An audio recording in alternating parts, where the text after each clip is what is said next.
justice, revenge, and a whole lot of brawling. Where the streets are a battleground, and every alleyway echoes with the thud of falling foes. That is the essence of the beat-em-up, a genre where you're often outnumbered, outgunned, but never outmatched. For decades, these games have empowered us to become digital vigilantes, dishing out justice in a world overrun by criminal gangs and corrupt corporations. But where did this satisfying power fantasy begin? What were the key moments that forged this beloved genre? Let's find out as we trace the history of the beat-em-up.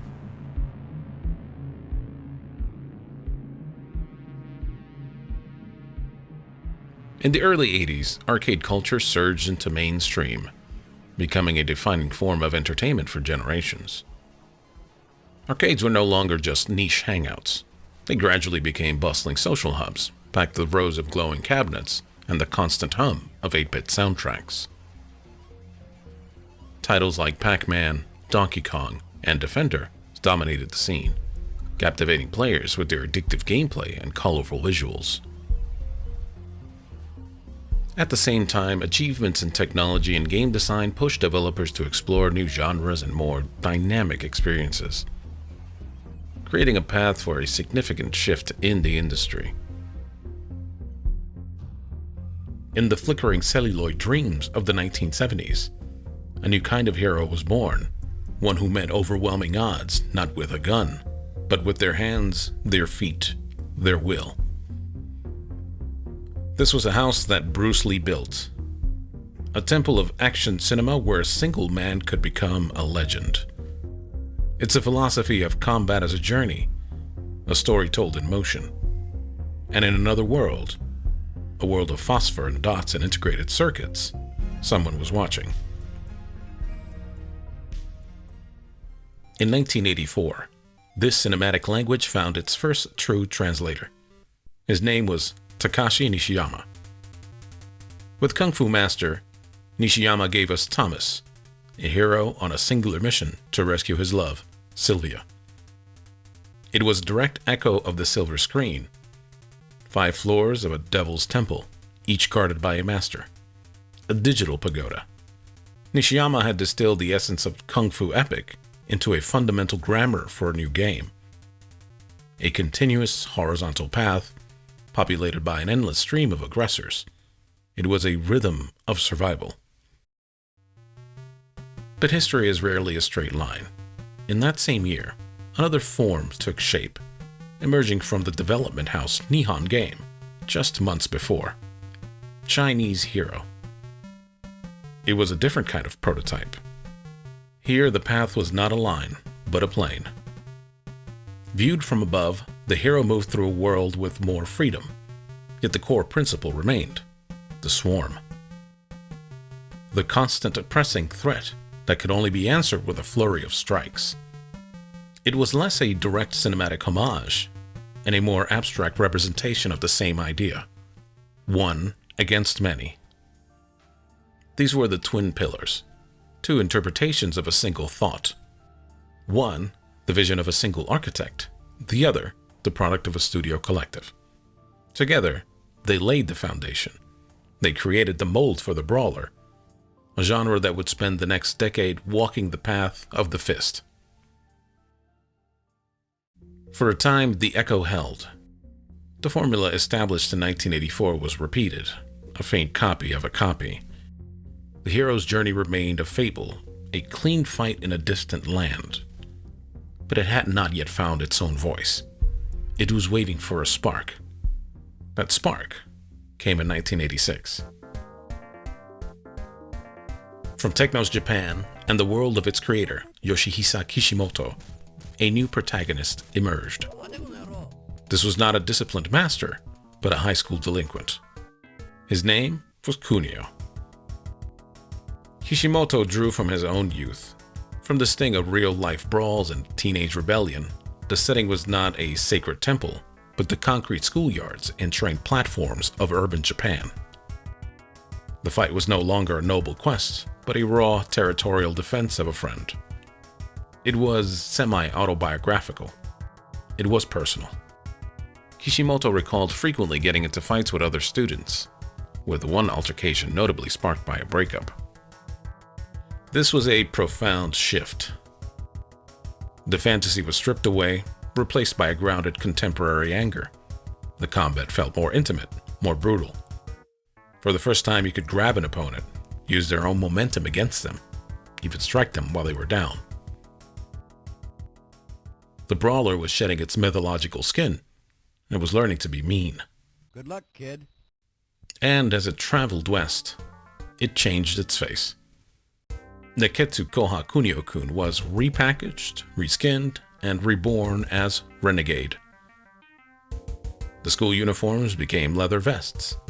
The Yakuza became generic mobsters. The motivation, once again, was a kidnapped girlfriend. It was a theme deemed more familiar. But the core innovation remained. Hidden beneath the new aesthetic, the fight had been brought down to the street. The sacred pagodas and dojos of the genre's infancy were now just a memory. The brawler had found a home in the gutter, the subways, and in the alleys.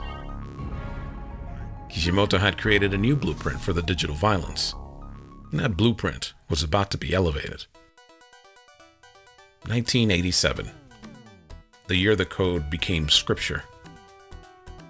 The experiments of the past were over. The time for masters had arrived.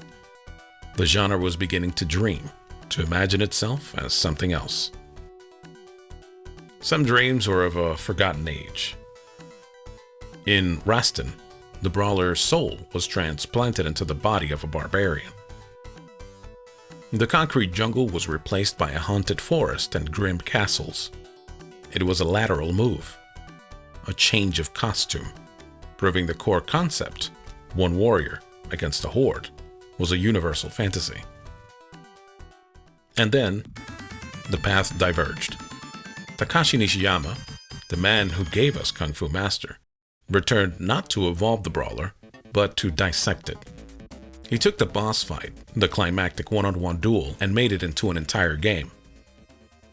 With Street Fighter, the brawler DNA was spliced, creating a new form of ritual combat. A separate lineage had begun. However, while one of the genre's architects was looking inward, the other was building an empire. Yoshihisa Kishimoto took the raw, street-level anger of Kunio-kun and forged it into a legend. He gave us two brothers, Billy and Jimmy Lee, and a mission that would define an era. This was his perfection on the blueprint. And his first most vital innovation was revolutionary in its simplicity. You were no longer alone. Cooperative play transformed the lonely journey into a shared struggle. It was you and your brother against the world. The arcade cabinet became a social space, a place to have a friend's back. The world itself became a weapon. The street was an arsenal of discarded bats, knives, and oil drums. The environment was not just a backdrop, it was an accomplice. And the combat was given a new, brutal vocabulary. Throws, hair grabs, and the devastating, unforgettable reverse elbow. It was a system of violence with a weight and impact that felt entirely new. Double Dragon was more than a game. It was the codex, the standard. It was the visceral, two-player, weapon-wielding experience that all others would be measured against. Now the golden age of the brawler had officially begun. After 1987, the shockwave of Double Dragon was felt across the entire arcade landscape. The blueprint had been laid, and now it would be copied. 1988 was the year of the aftershock, a time of imitation as the sincerest form of profit. The themes became more outlandish, more brazen. At Data East, designers like Makoto Kikuchi created bad dudes, where the street toughs were now Secret Service agents tasked by the president himself. The core mechanics were familiar, but the context was pure, unfiltered 80s bravado. It was less a game and more a recruitment poster for a fever dream. I'm bad. That same year, SNK released Prisoners of War, which shifted the setting from urban streets to a jungle camp. The game's narrative followed two commandos who must fight their way out of captivity, battling enemy soldiers and rescuing fellow prisoners along the way. Both Bad Dudes and POW were later ported to home consoles, including to the NES, further expanding their reach. Elsewhere, the formula was applied to mythology. At Sega, a lead designer named Makoto Uchida was given his first major project. The result was Altered Beast, a game that took the brawler framework and drenched it in Greek legend, asking the player to rise from your grave. The fists were now claws. The urban decay was now a gothic underworld. For Uchida, it was a testing ground for ideas that would soon redefine the genre. Moving into 1989, a challenger appeared. At Capcom, producer Yoshiki Okamoto and designer Akira Nishitani were tasked with creating the sequel to Street Fighter. After some initial feedback, they pivoted on the design. The one-on-one duel was abandoned. They weren't just trying to compete with Technos anymore, they were aiming for the throne. Final Fight was a statement of intent, written in pixels. The characters were monumental, filling the screen with a presence and detail that made everything before it seem quaint. The setting, Metro City, was a character in itself. A sprawling, graffiti-scarred metropolis that felt more alive, more dangerous. This wasn't just a backdrop, it was a world. It presented a trinity of fighting styles. The cool-headed brawler with Cody, the swift ninja in Guy, and the hulking, mustachioed mayor and wrestler Mike Hagar.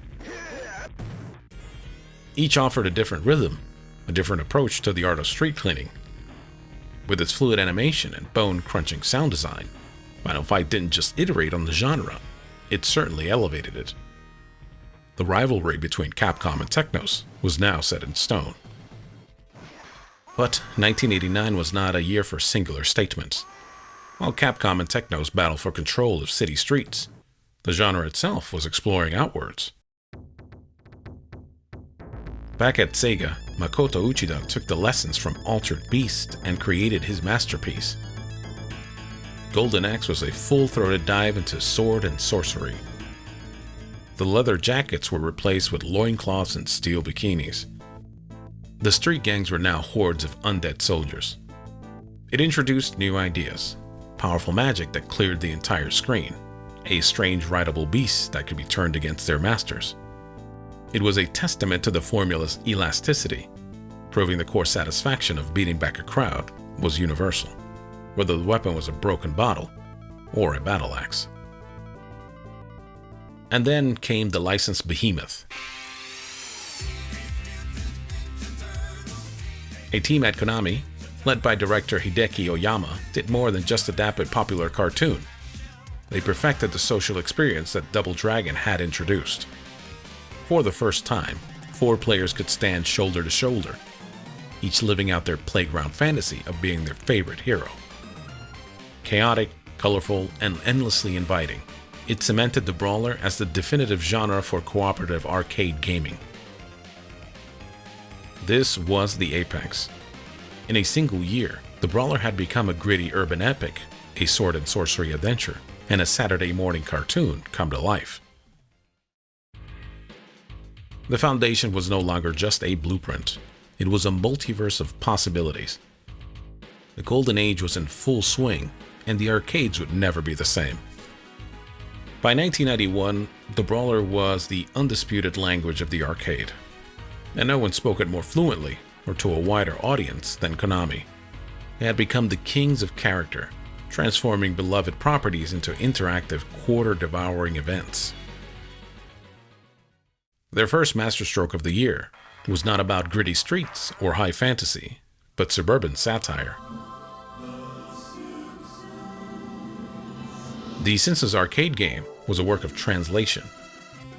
It captured the soul of the show, its anarchic humor, its vibrant personality, and channeled it into the brawler framework. The combat was secondary to the charm. With its colorful visuals, engaging humor, and over-the-top action, the game became a classic and demonstrated how perfectly the genre could blend with popular media. It was about seeing this world, these characters, come to life under your control. It was a playable episode, and it was a phenomenon.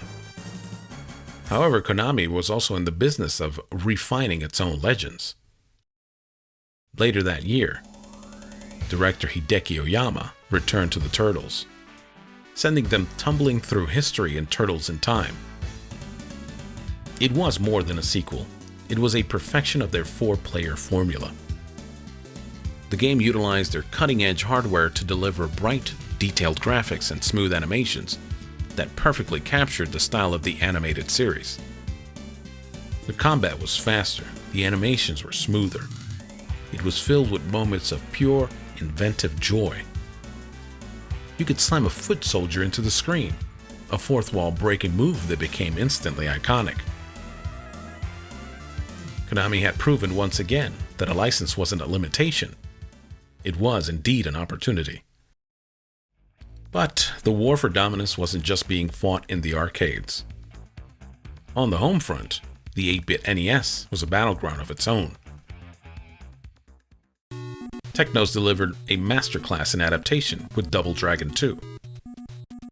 It was not just a simple port of its arcade namesake, but a completely reimagined experience, tailored for the console. With tighter controls, new stages, and a story that resonated, many considered it the definitive version of the Lee brothers' quest for revenge. A clear fan favorite.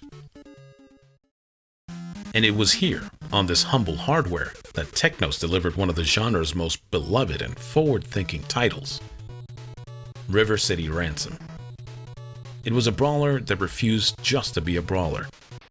It presented a world you could explore, shops you could visit, and food you could eat to permanently increase your stats. It infused the genre with the DNA of a role-playing game, wrapping it all in a charming, comical aesthetic that was utterly unique. It was a cult classic in the making, a quiet masterpiece that would inspire designers for decades to come. Its core mechanics began to seep into other genres, enriching their gameplay and broadening their appeal.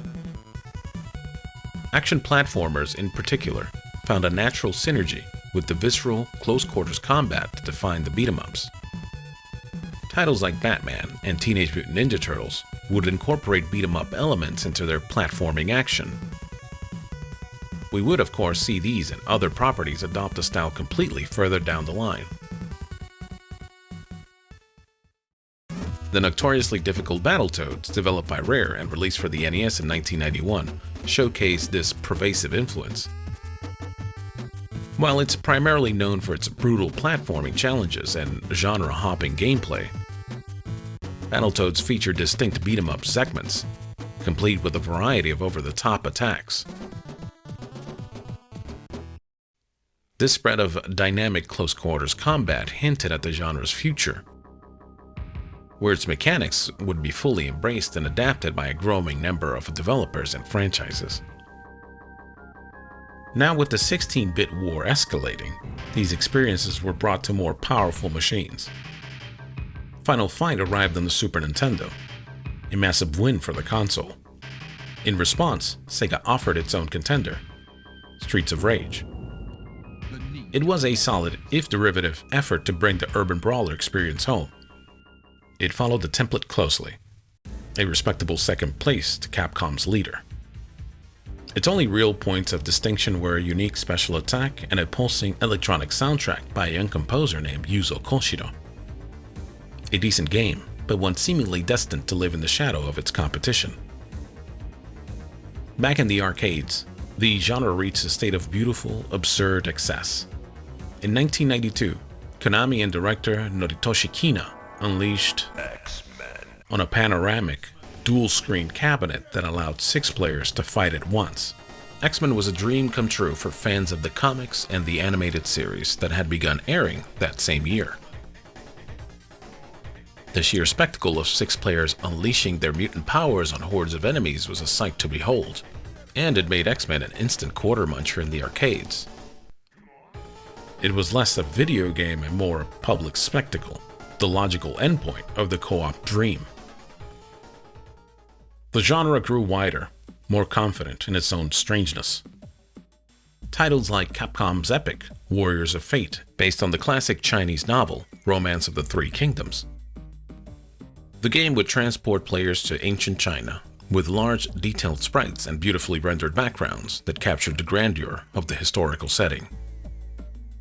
Irem stepped up to the plate with Ninja Baseball Batman. The premise was as wild as the title suggests. A group of 4 baseball-themed ninjas are tasked with recovering stolen artifacts from the Baseball Hall of Fame. The characters were vibrant and expressive, and the enemy designs were a delightful mix of bizarre and hilarious. Just imagine facing off against sentient baseballs, anthropomorphic hot dogs, and a host of other equally outlandish foes. The brawler was in its imperial phase, capable of being anything it wanted to be. But while the games in the arcades were getting weirder, Sega was getting better. In late 1992, the game that had been dismissed as a follower delivered a revolution.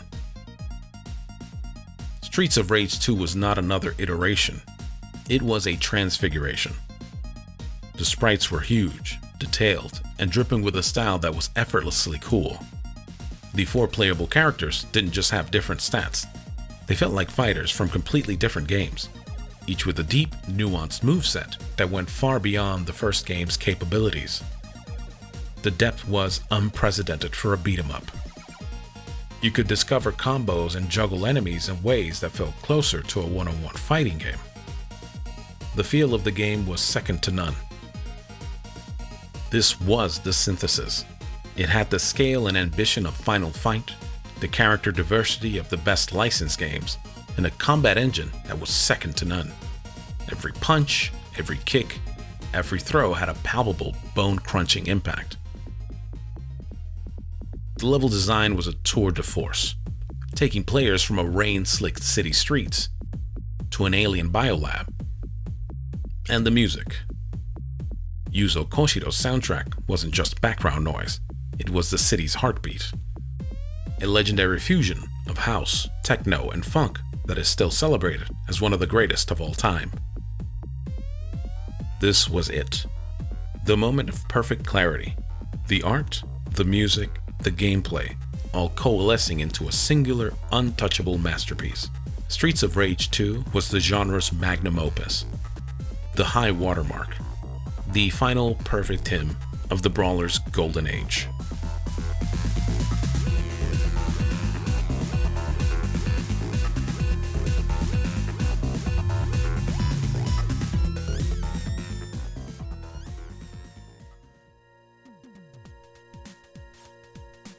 For a long time, it was indeed the last time the beat-em-up genre felt so invincible. The early 90s golden age would soon wane. 1993 and 94 saw a few more great titles, but the landscape was shifting. The rise of the one-on-one fighting game, led by Street Fighter and Mortal Kombat, stole much of the spotlights in arcade. Competitive fighters offered endless replay value, and a head-to-head community that the beat-em-ups lacked. This particular journey ends in the early 90s, at the height of the genre's glory. From the halls of a 5-story dojo in Kung Fu Master to the neon adventures of Streets of Rage 2, we've seen how this genre evolved, mutated, and captivated a generation of gamers. It started as a simple power fantasy, one brave hero against an army of thugs, and became a pop culture staple, an arcade language spoken around the world. Thank you for watching.